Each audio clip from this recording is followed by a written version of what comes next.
Hello, hello, everybody. Welcome to our channel, Scientology Peeling the Onion. My name is Mark Fisher, and I'm here with my wonderful co-host, Janis Gillham Grady.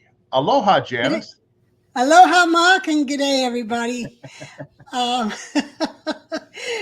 we had some great response in our interview with Belkacem Ferradj that we did last week, and we're going to continue this, of course. But yeah, we've had a lot of comments about what a great storyteller he is and how funny he was. It was great to see it because yeah, he's one of my favorite people. He means a lot to me. So I'm glad we're doing this and having fun. That's right. So without further ado, we're going to bring back on Belkacem Ferradj. Hello, Bel. Let me bring you back on. Here he is. Hey, Belle. Good evening, dear friends. Um, you have to also know that you are super special to me. You Thank know, you. I mean, there is nothing much more to say. You are uniquely special for me. You're a person that I've been close to ever since day one. And same with me. And actually, I'm going to tell a story how I protected you. Okay. When we were in Morocco, and you taught me how to swear in Arabic. And I used it, as guys would come at me or something. I used to swear in Arabic, and I was kind of bragging to Abdel, who Yeah. was on the ship, and he came aboard the ship from Safi, Yeah. and so and he lived right across the hall from me because he and his wife were my legal guardians, my minus mate. So I'd go in there and have mint tea with Abdel, and I'm telling him how I can now speak Arabic. I can swear in Arabic. And so I said one of the words, and he was like, "Where did you learn that?" He was like, and I'm like, "Oh, I better not get Belkacem in trouble." I go, "Oh, I learned it from the man at the gas station."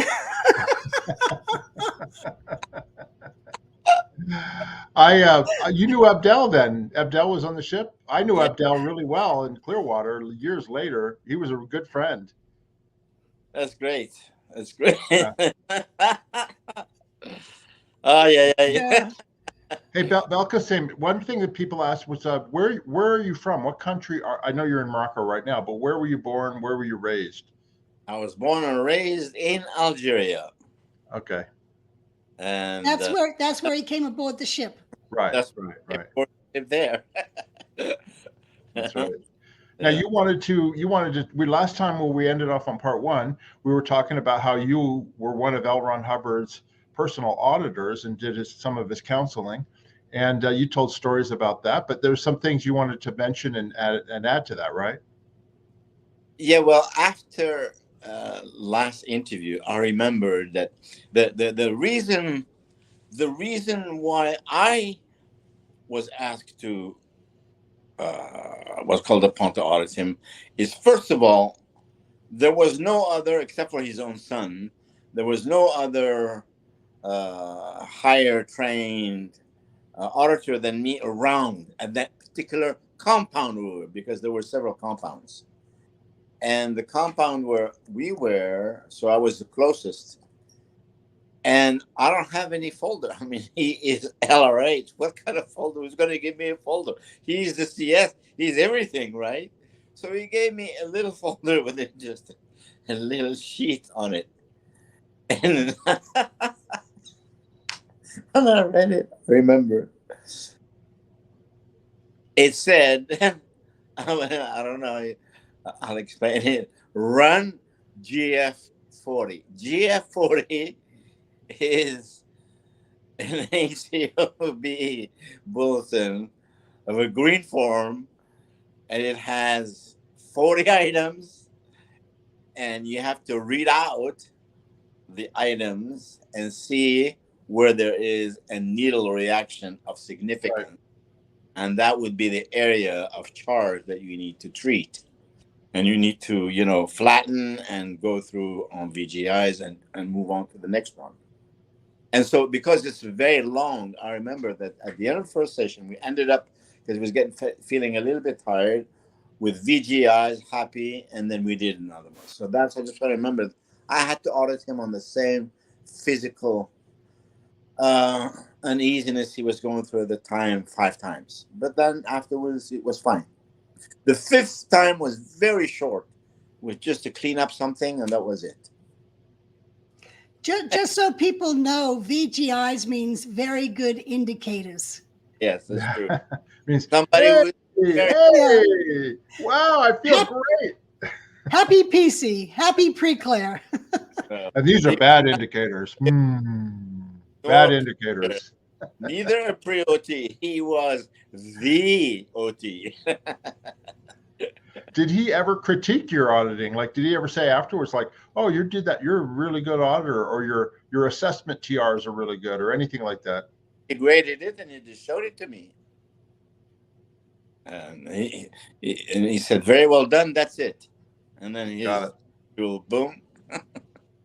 And just to remind our viewers, this is what you looked like around in that time, right? You were like in your 20s? Exactly. Yes. I was at that time, exactly, I'll tell you, 1969, I was 20 and 9 months. Wow. Okay. And here's some other And pictures already we have of you in the Sea organization.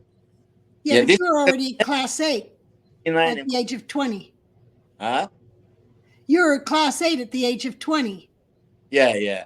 This was this picture was taken in Copenhagen when I was at AOSHDK as a CS, and this was same day. These 2 pictures were taken, and on my right little finger there's a ring. I don't know if you can see it or not, but it was given to me by Diana. Before my departure to Denmark.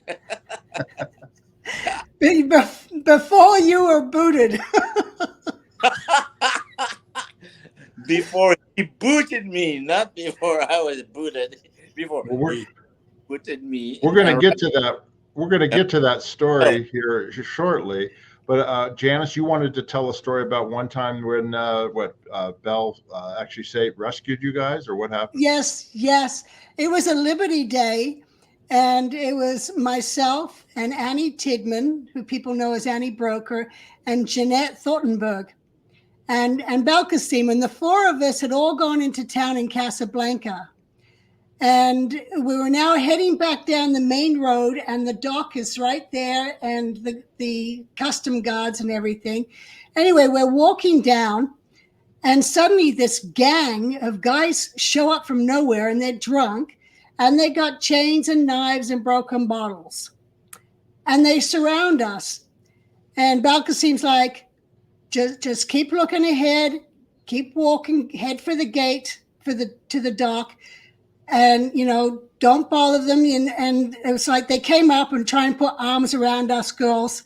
And one guy comes up to put his arm around me. And I'm like, I didn't listen to Belkacem. I said, "You want this in your face?"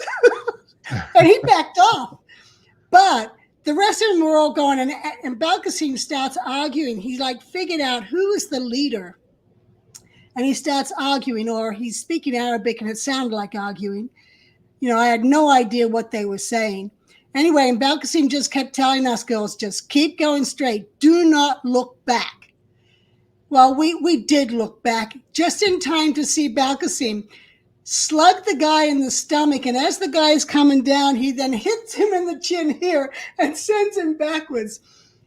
And we were like, okay, and we just kept walking. And then we got down to customs guards, and we were trying to tell them, they only spoke French and Arabic, and we were only speaking English. So we're trying to tell them and pointing up to Belkacem, and then Belkacem just leaves the whole group and comes back down and joins us. So that was my life saving in Casablanca by Belkacem. You got a picture. There is 3 beautiful girls. Oh yeah. Blonde one, beautiful super beauty from Sweden. There's an American girl, blondie, also tall and thin. Now, Jeanette is older than the other 2. So you have to remember, Jeanette was already a young adult. Yeah. is Janis, who was always pretty much sporty, so very flexible and strong physically because she ran. And the thinnest one of them all and the daintiest one of them all was Janis Tidman. So Annie Tidman. Annie Tidman. So you have to Yeah. remember, this is what the picture was. So these guys look at three beauties wandering by themselves on the docks. What? This was like a wonderful opportunity for them. They didn't know. They learned their lesson from Bell. That's right. It was, I think the adrenaline is what does it. You see your peers. I mean, these guys are drunk. You push them, they fall down, But the only thing that I don't know what happened to me, I was very much against that kind of stuff. And I knew by talking to them, the answer he gave to me, who was, because he's the one that answered it, who was the leader. So I took care of him. The other guys left. That was it. Yeah. And I remember asking you about how did you know? I was, you hit him in the stomach. You said, yeah, well, I hit him in the stomach because I knew that he'd fold over. And that's when I knew to hit him in the chin. And I'm like, oh, he'd already figured that out. Oh, yeah. I mean, I have to get rid of him. He was the main leader, and he was not as drunk as the other two. But I made sure that as he was coming down, I hit him, make sure really he had it. And that was the end of that. Anyway, that's a long time ago. Youth. Yeah. Youth, adrenaline, sense of protection, brotherhood. You know what I mean? Yeah. Yeah. So you finished your Class A course, and did you then take a position in management, or were you an auditor, or what were you doing on the ship? You have to remember that the Class 8, the flag Class 8, not the later Class 8s, the flag Class 8, you graduated by auditing, nothing else. You were not checked out on anything. You check out is your auditing. And so depending on how many very well done's go on, you were classed, And my twin was Quentin. And we were assigned guys that came from overseas. We were assigned guys that were having problems in their orgs. We were assigned guys within the class. And we never got auditing from anyone except from each other. Me and I audited him. So when he wanted to test something that was going to be tested, say worldwide, he gave it either to me or to Quentin to run on each other. You're talking about when L. Ron Hubbard had something he knew he wanted to try out. He was a supervisor, and we were all auditors. And that was when Alan Walters got into trouble. Because somehow or other, during the course, there was some misunderstood between him and Irene Dunleavy that got elevated, and Diana Hubbard, who was CS6 at the time, was involved into it or something. I don't know what the heck it was. Anyway, I ended up by having to take care of some problems by auditing certain people. And to answer your question, at the end of the course, that's when he thought that it was time to replace Brian Livingston, who was at the time his aide for technology.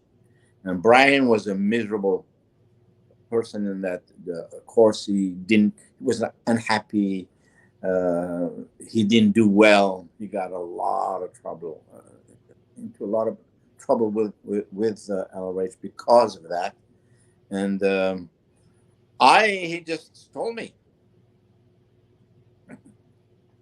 you can replace Brian. That's it.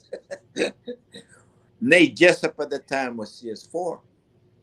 This is Brian Livingston right here. Yes. Yeah. Good old Brian. He and I were good friends, by the way. He was very close with Vicky Palomeni. There's Vicky in that picture. He had crush on her, and he was very soft-hearted, very nice. But he was very much an inward person. He was not easy to approach socially, but he was very polite with everyone. The one that was social and happy-go-lucky was Tony Dunleavy. May he rest in peace. And so Ben was 3, Nate was 4, I became 5, Diana was 6, 7 was Kent Urquhart, and the LRH com was him, and CS7 was always MSH. She was the guardian on board, and she was the guardian worldwide. If you want to, she was whatever you wanted to be. She was. She was, and she did not like me very much. Oh. And you were in the same corridor as her. Huh? You were in the same corridor as her, your office. She was the first office, and you had to go all the way to the end, past her to get to your office. She didn't like me because my office was next to her daughter's. Oh, well, we'll get to that story in a minute. But hey, listen, Janis wants to correct something that I said in the last video about Mary Sue Hubbard, don't you, Janis? Yes. You showed you mentioned Mary Sue having red hair. She did not have red hair. She had like a mousy brown hair. And I keep hearing people say she had red hair. Well, L. Ron Hubbard had red hair. Huh? It was auburnish. It was not red. It was auburn. To me, it was like an auburn brown. But between, let's put it this way, honey colored, was not brown, was not black, was not blonde. Right. It kind of had a goldenness to it, but it wasn't red. There she is there. It was not red like Diana. No, not at all. No, right. No, and it wasn't red I like heard about Ulrich. this. I heard about this all week, Belle, just so you know. Well, she's right, because the person of principle tells always exactly as is, Yeah. Well, I looked at this picture like here, and her hair color, I now see that it is more brown, but I just assumed because her kids had red hair and Hubbard had red hair that she had red hair. Well, Quentin was blonde. Yeah, blonde, very blonde, and but once in a while she would I don't know, maybe during her washing her hair, maybe she gave herself a little tint, I don't know, but she was not a redhead like Diana or Arthur, right, or that. Never. Right. See, and I know Larry Wright has said she had red hair, and Tony Ortega said she had red hair, and it keeps, excuse my language, pissing me off. Yeah. No, I understand you. Now this is Quentin Hubbard, and you said he did have blondish hair. He has blonde hair. Right. Ooh. Now I'd like to, Belle. He obviously was a friend of yours, and you guys did training together. Tell us about Quentin. I don't think too many people know what Quentin was like when you knew him. Quentin, let me tell you, the time that I knew him, you have to remember, was 1968. He was a teenager, maybe 15 years old at the most. And he used to dream of being a pilot. He loved airplanes. So every time you see him, he's always doing this. This was Quentin.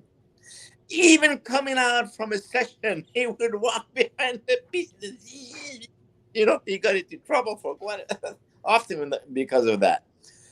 And as he was progressing in that adolescent age, he kind of matured pretty quick, especially with the training he was getting and being given more and more responsibility.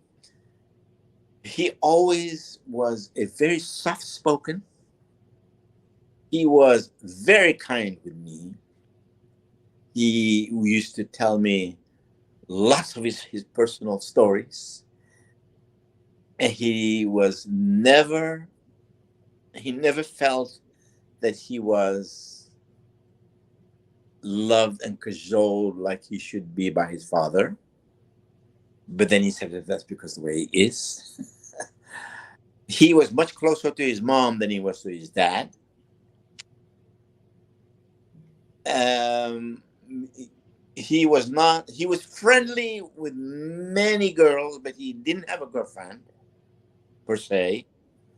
He was liked by many, and he was social with a very social young men with in the group of people that he dealt with, you know. And as a student, he was very serious, very proficient, and he made sure that you understood him very well and what he asked of you, and he demanded that you do the same thing with him, so there would be no problems in communication. And I happened to have been his friend and his auditor. I audited him, I audited his sister, I audited his father, his mother. He was a very kind, soft-spoken young adult that became an adolescent. He became a young adult within a year and a half to 2 years, very quickly, because he also went through the same courses as he and I went, very fast, very fast. He was younger than you, right? Oh, yes, he was younger than me. He's 4.5 years, 5 years, yeah. Okay. Yeah. He has blonde hair, short blonde hair. He did have a lot of admiration for art, feminine art, musical art. He was more towards art than technical, you know. And the hair that you show me on this picture was after me. He had short hair for the ship with me. He didn't have long hair. No. Right. His brother Arthur had longer hair than him. Yeah. Yes. Yeah. So that's what I can tell you about Quentin. I was so saddened, really, to hear how tragic his end was, and where it was, and how it was, and what he was accused of, and all of what happened between him and his dad at the end, and all this stuff. I was really, really torn, because that should never have happened. Yeah. And the way it was. What can I say? I was a very close friend to Quentin as well. I actually taught him how to drive, and I've told this story before, but we'd moved to America, and we were living in Dunedin at the extension of the Fort Harrison United Churches extension. And I'm teaching Quentin to drive, and driving through parking lots and, you know, this type of thing. And I'm going to have him park the car underneath the apartment complex that we were in. And it was like the second level were apartments, and the lower level was the car park. And he pulls in, and instead of putting his foot on the brake, he puts his foot on the accelerator.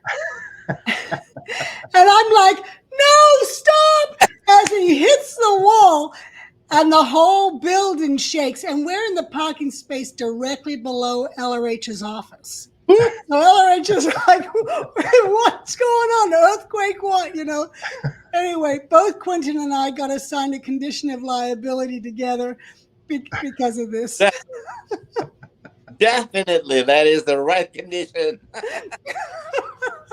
Which is funny, because Janis also told a story about LRH in Daytona, going out and buying cars. Tell that story for Belle and for our viewers again. That's really funny. When you guys hit the beach in Daytona Beach, what happened when he wanted to get cars? Well, he went and brought the cars cash, and Laurel and Terry were with him, and he buys this car, gets in, and he's driving. And you got to remember, he hasn't driven in the U.S. since the 50s. L. Ron Hubbard.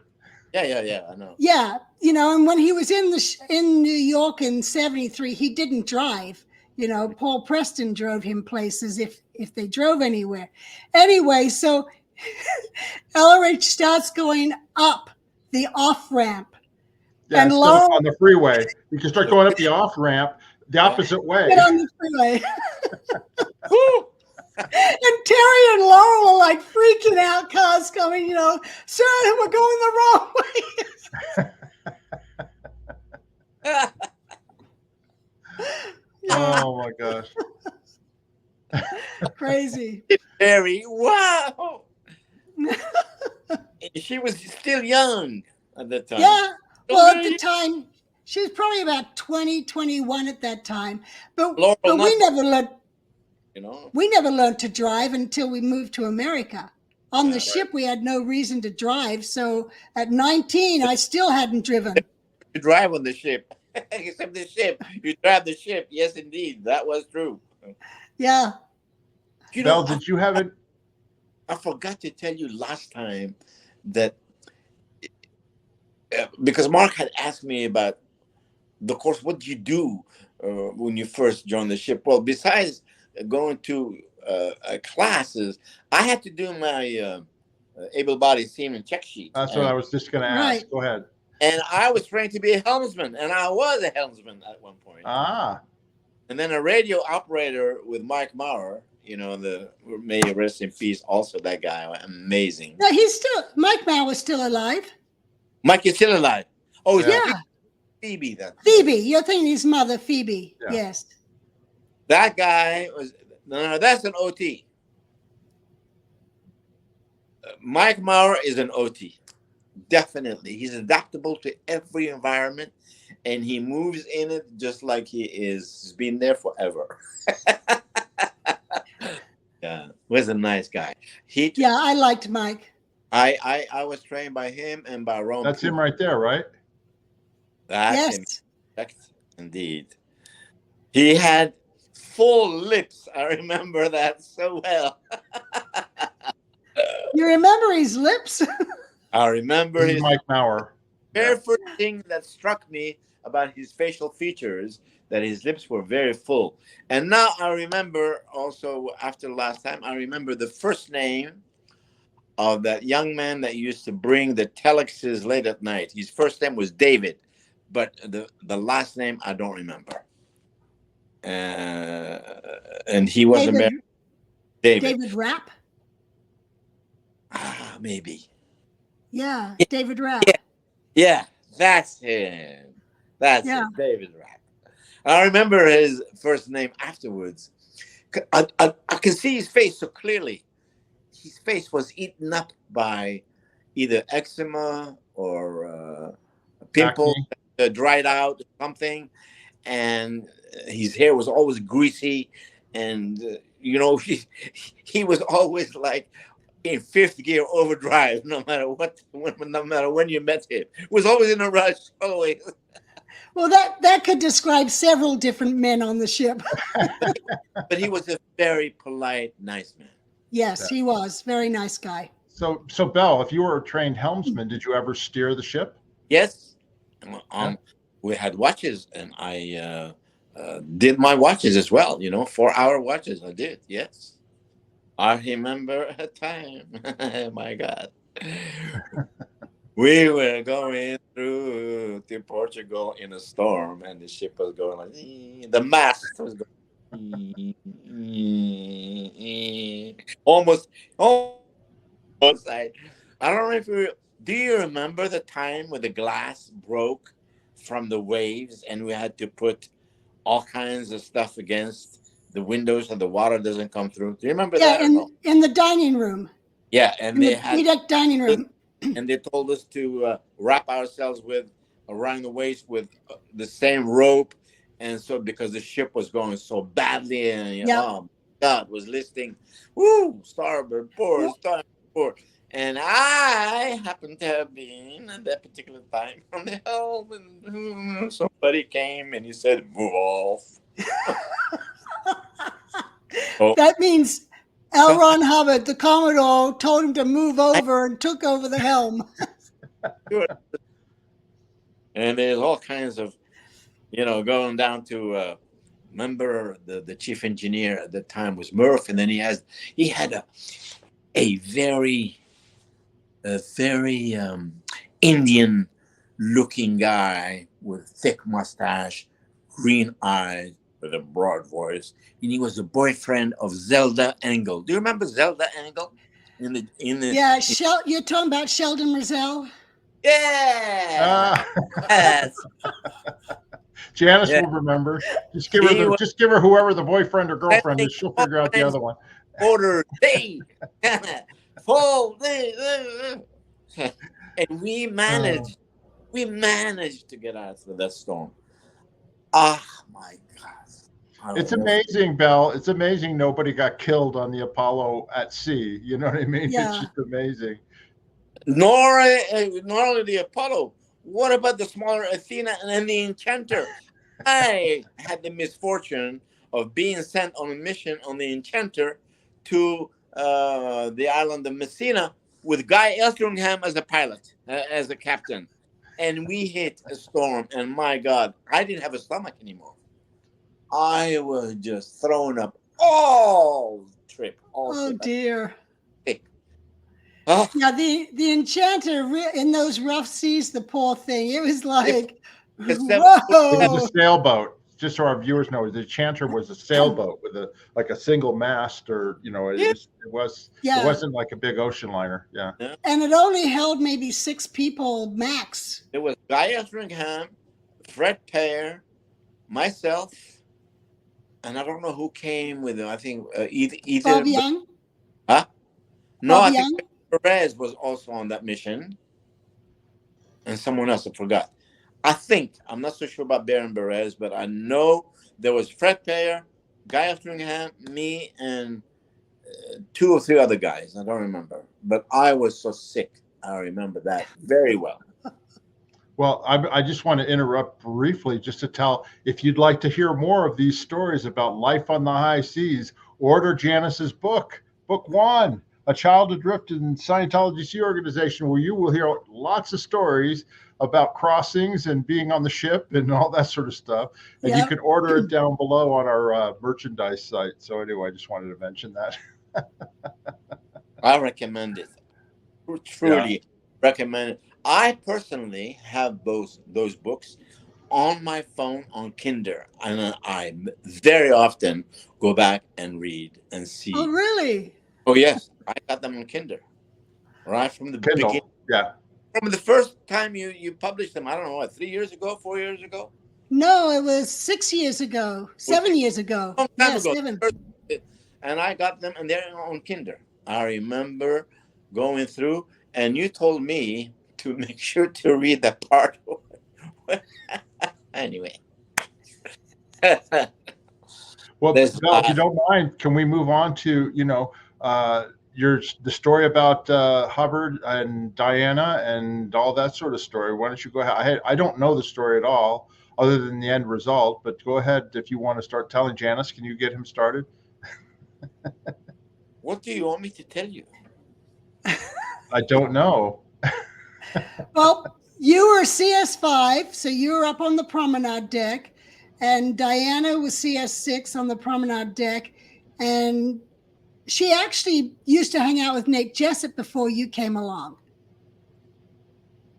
Nate Jessup had the hots for Diana. And yes. She was Diana Hubbard, viewers. Yeah, go ahead.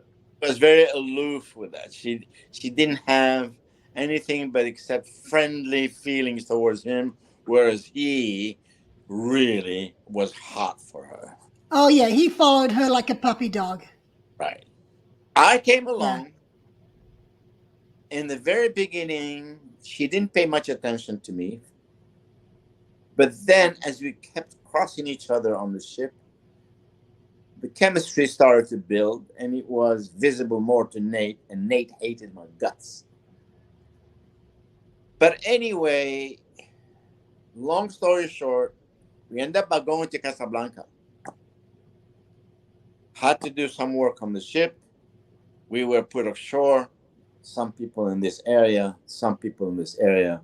We were in the same area, Diana and the staff that was close to LRH, Janis and the rest of his messengers. And we used to go out, and Diana used to love dancing.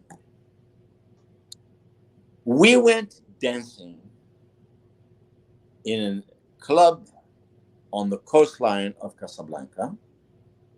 I remember those clubs. And her and I were dancing, and we were dancing so well compatible that the group of people made a circle around us and just kept when we were dancing. And that was the very first full chemistry, full bond without speaking anything between her and me. Long story short, she is young. She is only 18. And I am not that much older than her, a year and a half. Anyway,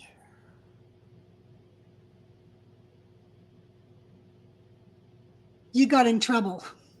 One thing led to another, I'm sure. She's a person, let me tell you this. She is a person that has marked me and touched me inside more than anyone that I've ever met in my life. And I truly not only admired her, respected her, was fully close to her, but yet with respect when it came to auditing her. Mm-hmm. And I started to get into trouble when I suggested to LRH that I shouldn't audit her, that I didn't feel comfortable. And the moment I said I didn't feel comfortable, he wanted to find out why. Ah. So I was sent on a mission to Denmark to be the case supervisor there because there was something going on with the quality of auditing there. And a little bit of the stats were down. And somebody coming from staff with the reputation that I had was going to revive the area, and it did. And it was great. But while I was gone, obviously she was audited. And he found out the details of what happened in Casablanca. So he had me recalled. And Janis was the person who admitted me on board the ship and escorted me directly to where? Hole number 2. And put me in the last seat, way up forward on the right-hand side. And she said, you stay here until I come back. And I went and sat there. And she did come back like about an hour or so. And then she said, the Commodore wants to see you. So I followed her, and we went all the way up to his deck, right outside his office. And she went ahead of me, and she said, okay, he's here. She came out with him. He up front, and she right next to him. And he came straight to me. And he said, why did you ever have to do that? Bam! Oh, no. Yes. And he hit me, and I actually did not fight back, did not say anything. And then he hit me, bam, with this part of his. He first was a punch, and then with this, and then get out of my sight. And she took me right back down to hole number 2. She didn't say a word to me during the entire trip back to hole number 2. She left me there, and she went. Well, that was the famous encounter, physical encounter with LRH. And Janis' face was white. Yeah, so our viewers know, basically, you and Diana had like a little bit of a relationship, let's just say that. He found out about the details, called you back, and hit you as a father, right? Well, you know, she couldn't believe that would happen. I don't think that. Were you shocked? What happened to you? Yeah, no. Right, and you couldn't move. You didn't say nothing. You had your finger. You're going like this finger. You're looking. Do you remember that? Well, it was like you don't expect that to happen. No. You know. Expect But it. But, you know, and we talked about this before, that where you were looking at it as to, yeah, any father would do that. Yes. I swear to God, I don't, till this day, I don't know how I did not react to him physically, because anyone who wants to be physical with me, I've always defended myself back, even if they were bigger than me or whatever it is. But him, no. I kind of like said, okay, go. In my heart, in my mind, okay, go ahead. Did But you know? Did you realize when he did that why he did that? He didn't need to say oh, anything to you, right? hey, I knew why he called me. Come on. He wanted to marry his daughter and his wife. He told his wife, and his wife wanted to marry his daughter very quickly. And you know, they definitely was not going to be me, because she hated my guts because of that. And I was not a rich man, and I did not have fame, and I was not John Horwich. And John Horwich was a very nice person to marry him too. And the thing was done eventually, because there was no love. It never happened. Each one went their own way. They have a little girl in between. God bless her, Rowan. You know, she is a very beautiful young lady. But all that was straight out of a family reaction to their daughter having been taken by someone else that they didn't want to, too early. What's her name? Mary Sue told me, because she did want to make sure to tell me, why did I ever have to touch her own daughter? Out of all the girls I remember this. Out of all the girls on the ship, why did you have to be her? Why? I remember that, and that's what ate at her. You know, Mm-hmm. especially she did not like the fact that me prior to, and my my bad reputation. There was good reputation and bad reputation. My bad reputation was that I was a womanizer. And I had many girlfriends that were higher up, unfortunately. But I don't know why. I don't regret anything. Now, what was Diana's reaction? Did you ever see her after that, or what happened? They shielded her from me. Yeah, And did you ever see her again? yes, I will.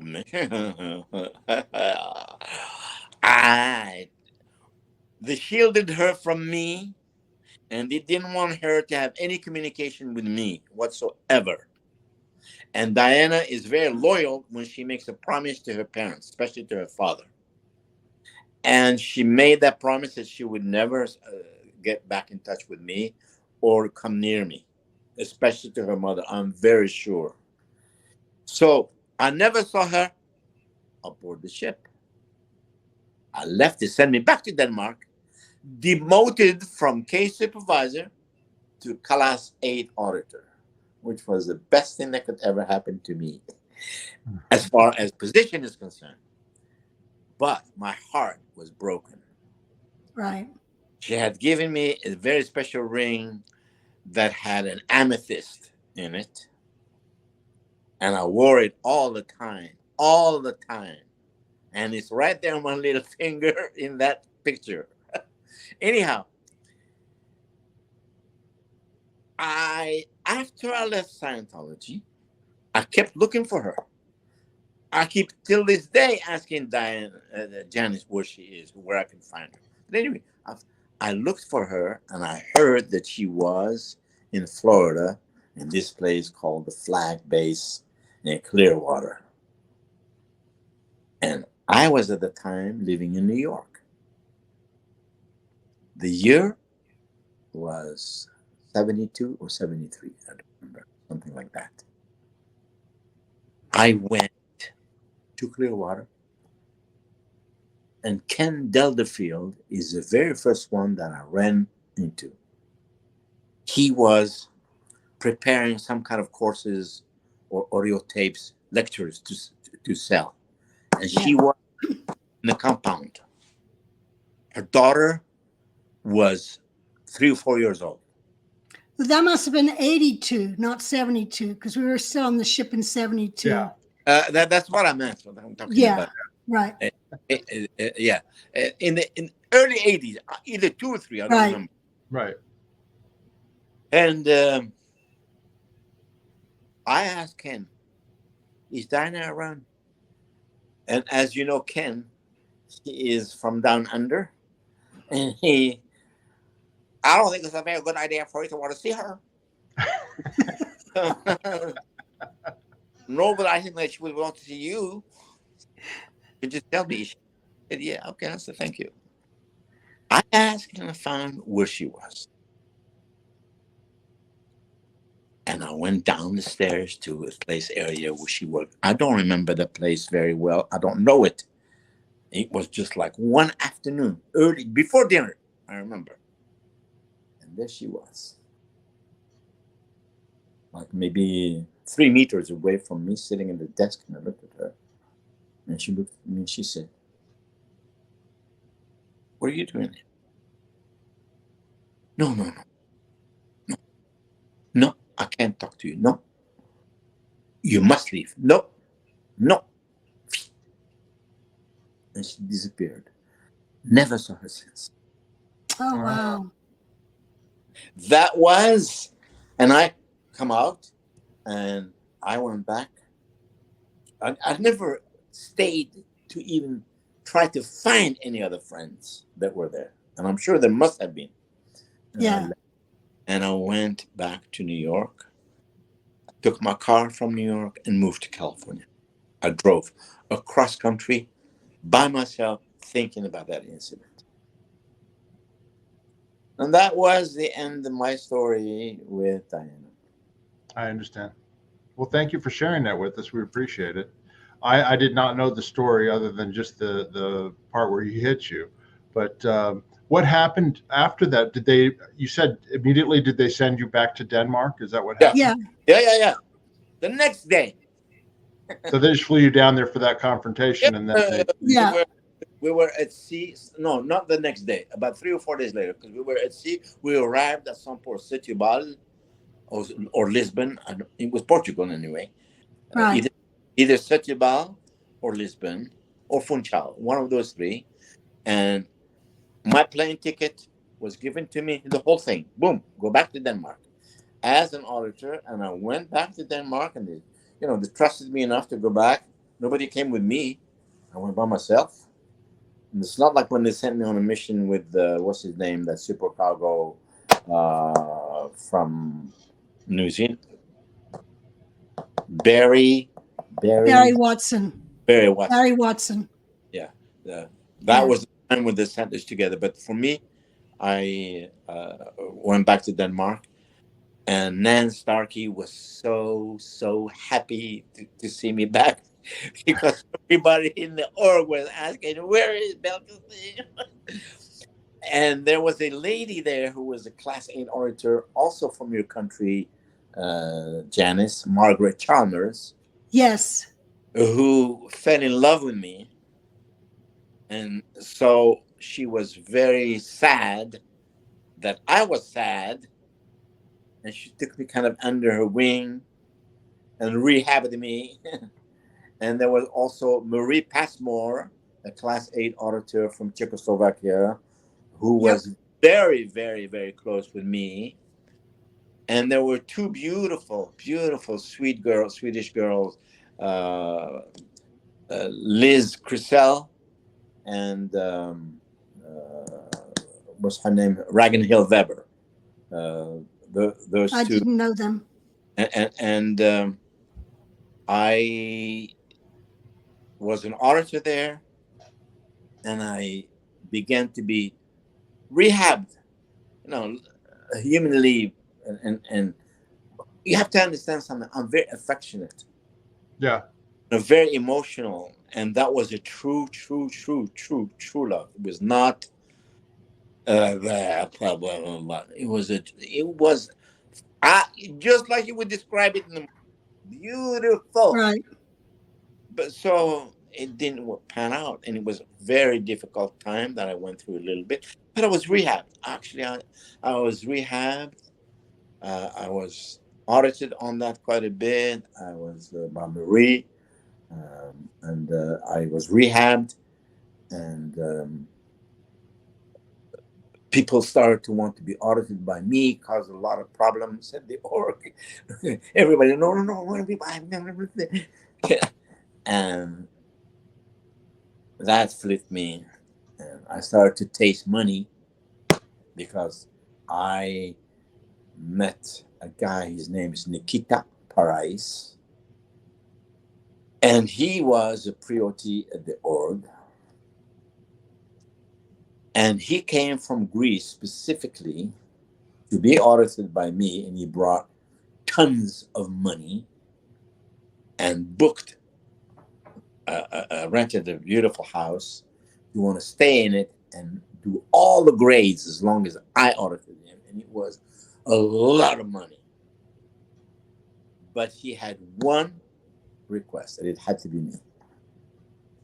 And he was the owner of a fleet of merchant ships in Greece.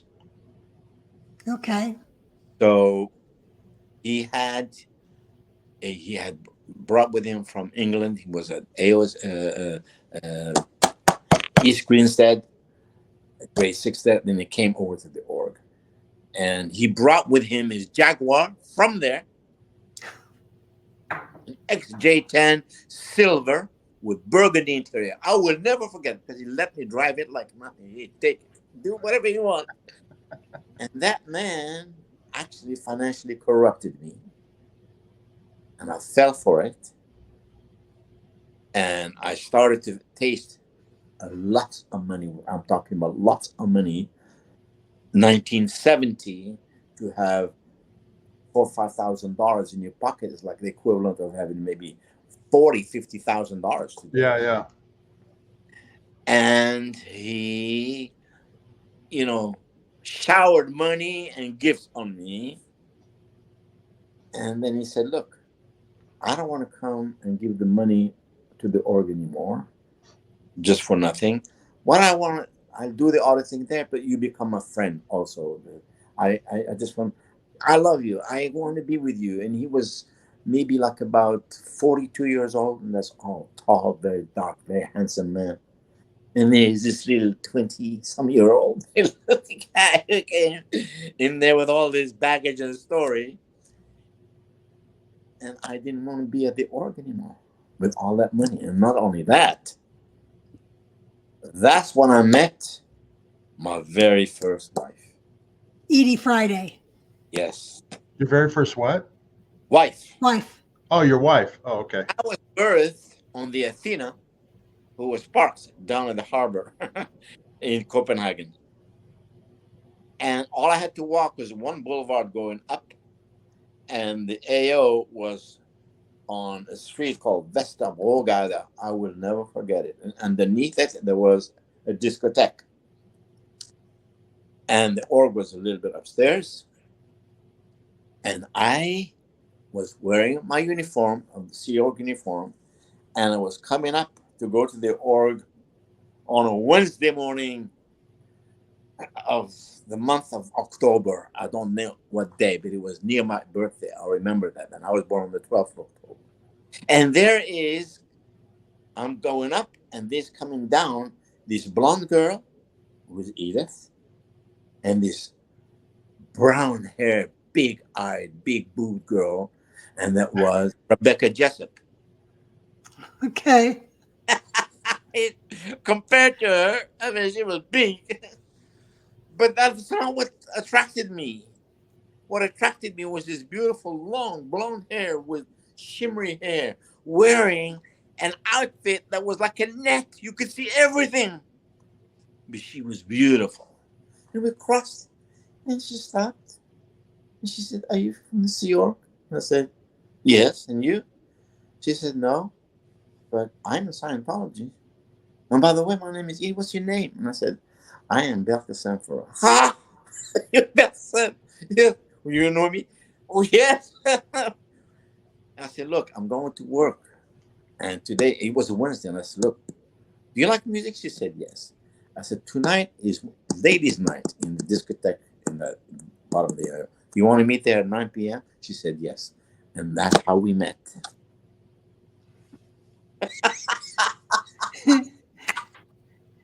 She was an American, right? Yes, so is Rebecca. Yeah, yeah, that's right. Rebecca was too. Rebecca was her best friend. So did you end up leaving the Sea Organization after this taste of all this money from the Greek shipping magnate, or what happened? How did what happened? Happened that the org had wind of it, and I was already in a relationship with Edith Friday, and they wanted to know what was going on, and they knew that I was getting money, so they wanted to stop me one day, take me downstairs to the cellar, hold me there until Owen and Nan would come in the morning, and then they were going to interrogate me and see what was going on and where's that money that Nikita had, and they knew that. So this sent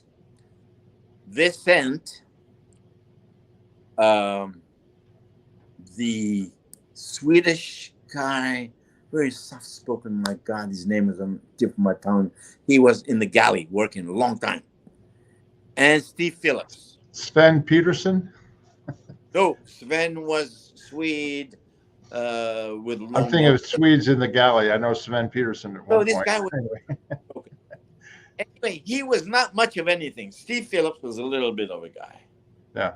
So they wanted to corner me because I used to always come with Margaret Chalmers around 8 o'clock in the morning. We did live not too far from each other, and we come the same time. We come into the org, and they were waiting for me, and they wanted to kind of like physically move me down. And what I did is I pulled them both, and dropped them down in the cellar, and closed the cellar on them, and I walked out because I knew that that's what they were after me. And I never saw the org again. I went straight to my room that I was given at Nikita's house. I picked up my personal clothes. Edith knew that was going to happen. I told her that you will find me at Nikita's if you never see me there. And she came. And Nikita gave me $6,000 cash. I remember it. And I had $300 in my pocket. And there was $3,700 left. So I had close to $11,000 in cash. We bought 2 tickets to New York. And we went from Copenhagen to New York. Me and Edith. Boom. Gone. Edith had nothing to do with the org. But since we were in a physical relationship, we went together. And she invited me over to her house in New York. And I said, yeah, I'll come. I went to New York, and that was the end of it. But as far as the end of it, as far as me, she did not want to leave. And that's what led to her and me going apart, because she still is in Scientology. Oh, she still is. Okay. Yes. She's working for some type of Scientology software company in Pasadena. And she is now, her name is Edith Merwin. She got married 4 times after me. And long story short, she became pregnant in New York. And on the 5th month of her pregnancy, in the month of May, her dad told her and told me that we had to be married. In June, we had to be married. And we went and got married by JP.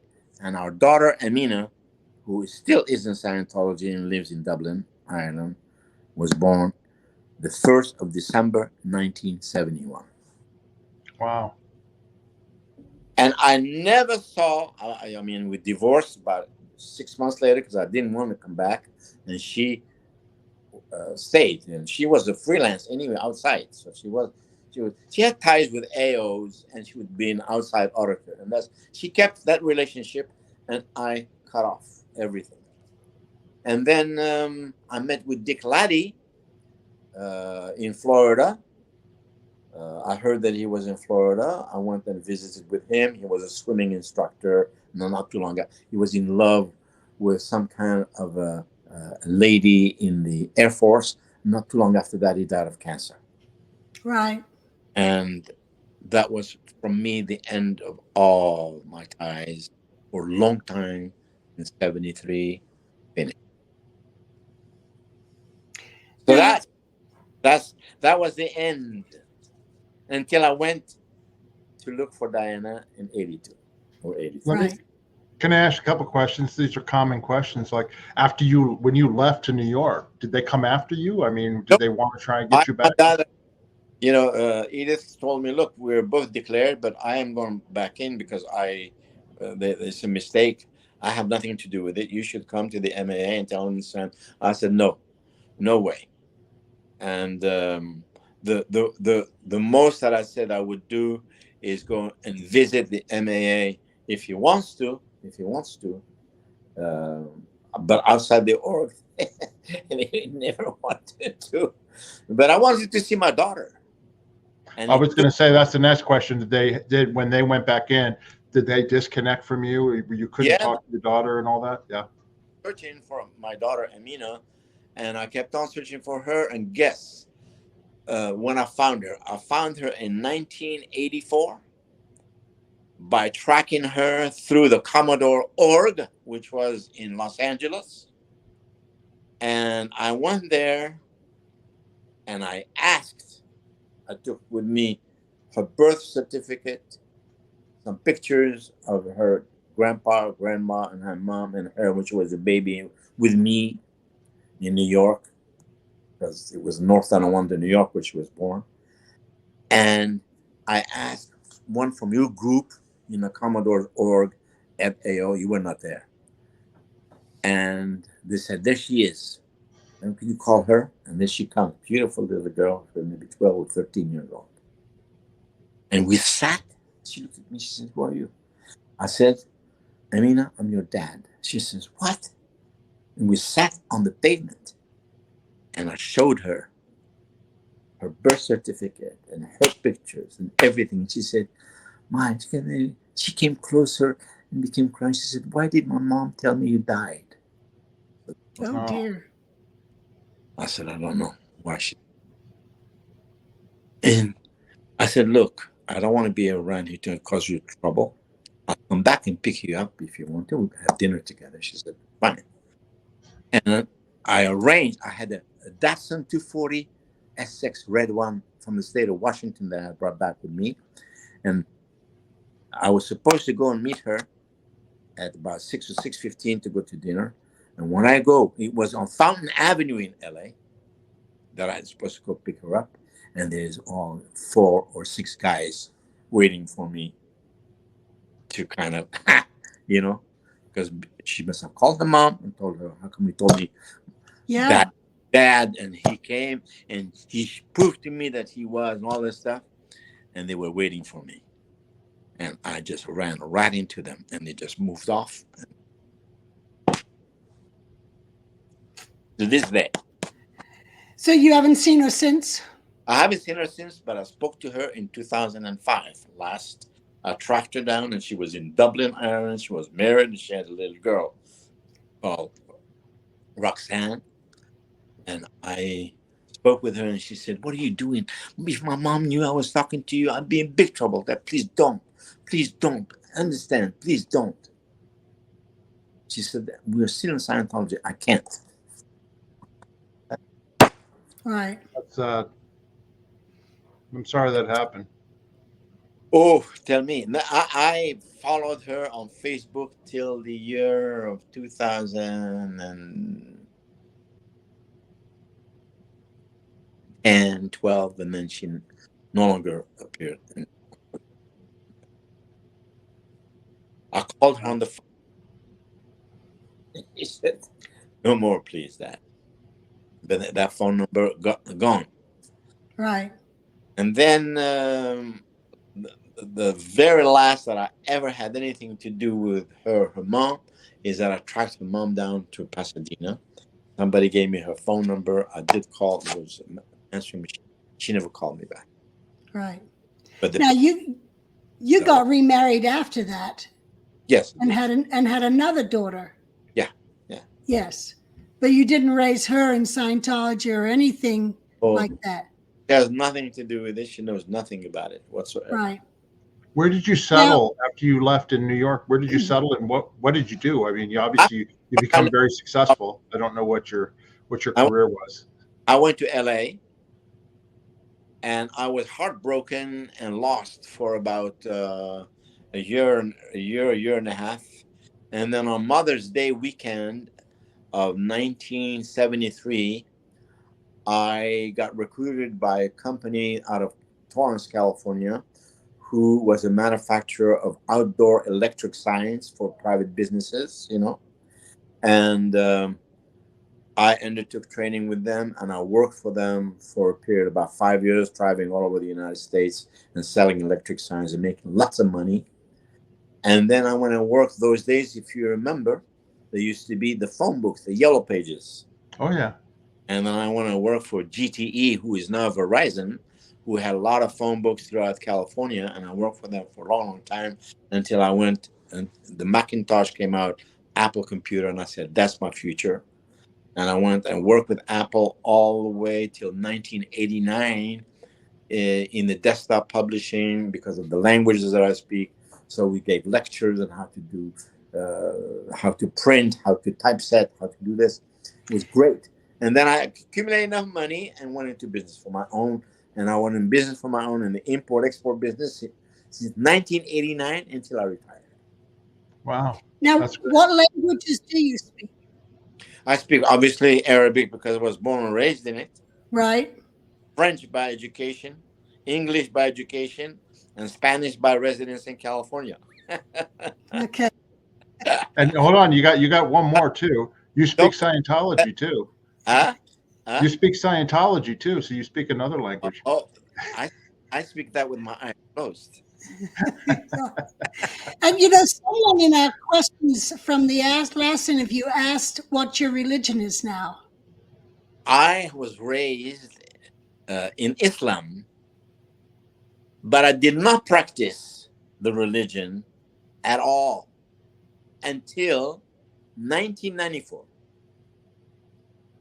So in 1994, I began, after I had studied the Bible, the Old Testament, the New Testament, and I studied the Torah, and studied all kinds of religious courses.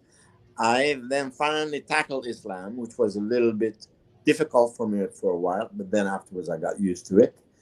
And I did not fully embrace and become a practicing Muslim until the early 80s. Yeah. Right. Okay. So that. And when I was visiting you in Agadir, we went to the mosque. Now is that? Yeah, that's what the second largest in the world. In Talbourg, yes. Yes. Yeah, that was interesting. I was having coffee in a new coffee shop that opened right across from it called Fleury, which means flowered.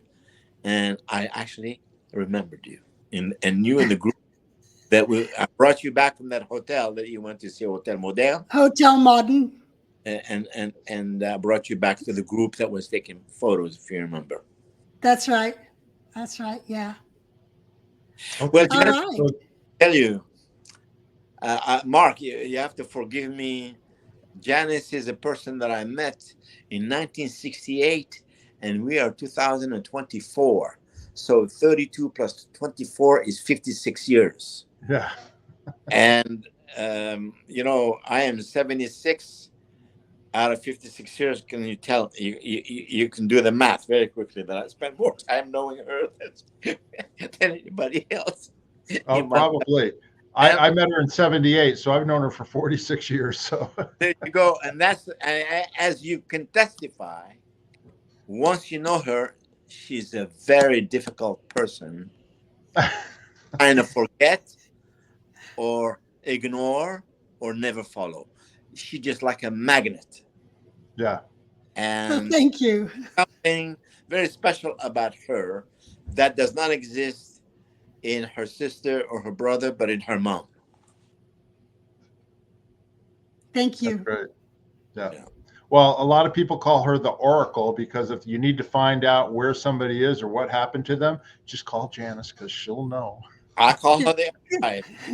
Glenn Samuels used to say 1-800-XSO.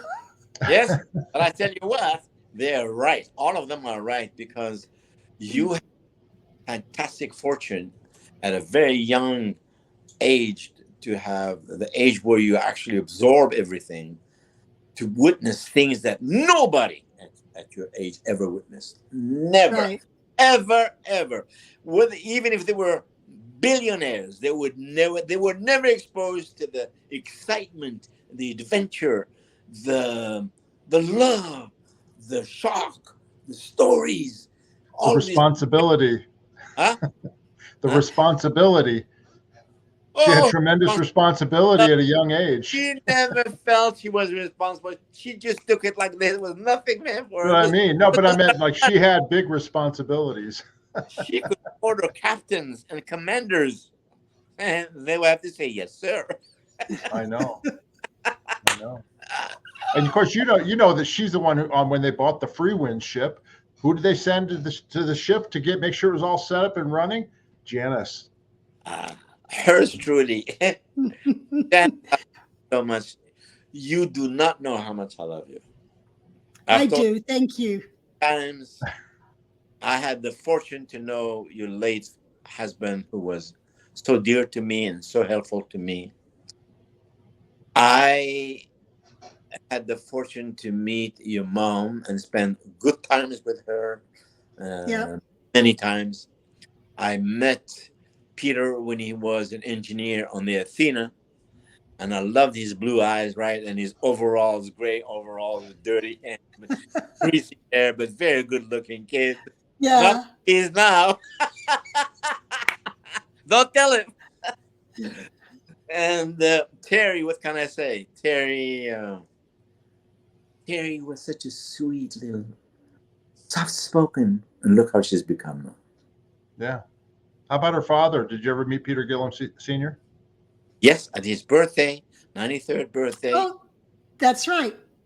Yeah. Oh, Yeah, here in and- Vegas? Was he here? Yeah. Yeah. Oh, okay. Belkacem I was came. there. Yeah. I Yeah. was there. We must not have met then. No, we met earlier at the house. You just don't remember. Oh, okay. That's possible. I remember you very clearly. Yeah. Oh, yeah. I was with Yeah. Malcolm. I was spending a lot of time with Malcolm that I had not seen for a long, long time.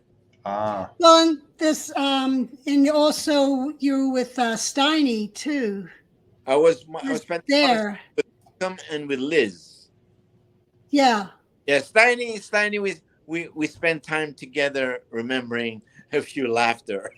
Steiny is Leon Steinberg, right, Janis? Yes, Leon Steinberg. Yeah. He's a class 12 that we'll talk about with Karen. Yeah. He was something else. That guy managed to fall into trouble so often and come up so often. I couldn't believe it. Why me? He used to say, why me? Why me?